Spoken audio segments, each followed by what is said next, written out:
नमस्कार, मैं हूं प्रियंका और आप देख रहे हैं राष्ट्रीय जगत विजन न्यूज। छत्तीसगढ़ के बहुचर्चित महादेव ऑफलाइन सट्टा ऐप नेटवर्क से जुड़े मामलों में ईडी ने एक और बड़ी कार्रवाई की है। जयपुर के कूकस स्थित 5 स्टार होटल फेयरमाउंट में चल रहे एक भव्य विवाह समारोह में ईडी ने छापा मारा। इस शादी में करीब 200 करोड़ रुपए खर्च किए गए थे, जिसमें दुबई, भिलाई और रायपुर समेत कई शहरों से 250 से ज्यादा मेहमान शामिल हुए थे। जानकारी के मुताबिक ये शादी सौरभ आहूजा नामक कारोबारी की थी, जो पहले भोपाल में मामूली दुकान चलाता था।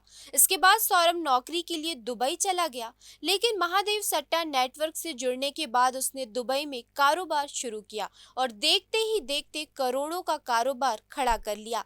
शादी के दौरान जैसे ही ईडी टीम होटल पहुंची, सौरभ आहूजा ने हड़बड़ी में 7 फेरे लिए और मौके से फरार हो गया। सूत्रों के मुताबिक इस शादी में महादेव सट्टा ऐप नेटवर्क से जुड़े कई लोग शामिल थे। मिली सूचना के आधार पर रायपुर ईडी की टीम ने दबिश दी और होटल के अलग अलग कमरों में ठहरे संदिग्धों से पूछताछ शुरू की। इस कार्रवाई में 3 मेहमानों को गिरफ्तार किया गया, साथ ही दुल्हन से भी पूछताछ की जा रही है। सूत्रों का दावा है कि सौरभ आहूजा का नाम महादेव सट्टा ऐप की मनी लॉन्ड्रिंग जांच में पहले ही सामने आ चुका था। गिरफ्तार आरोपियों के साथ सौरभ का हवाला के जरिए मोटी रकम का लेन देन भी सामने आया है, जिसको लेकर ईडी की टीम लंबे वक्त से सौरभ की तलाश कर रही है। आपको बता दें कि महादेव ऑनलाइन सट्टा ऐप नेटवर्क दुबई से संचालित होता है। इस ऐप के जरिए करोड़ों रुपए की सट्टेबाजी और हवाला कारोबार चलाया जाता है।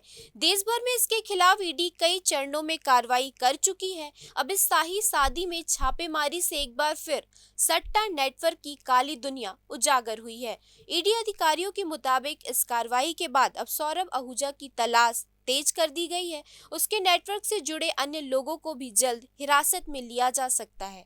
बताया जा रहा है कि छत्तीसगढ़, राजस्थान, मध्य प्रदेश और दुबई में इस नेटवर्क से जुड़े और भी कई कारोबारी रडार पर हैं। फिलहाल इस खबर में इतना ही। देश प्रदेश की खबरों से अपडेटेड रहने के लिए हमारे चैनल को सब्सक्राइब करें।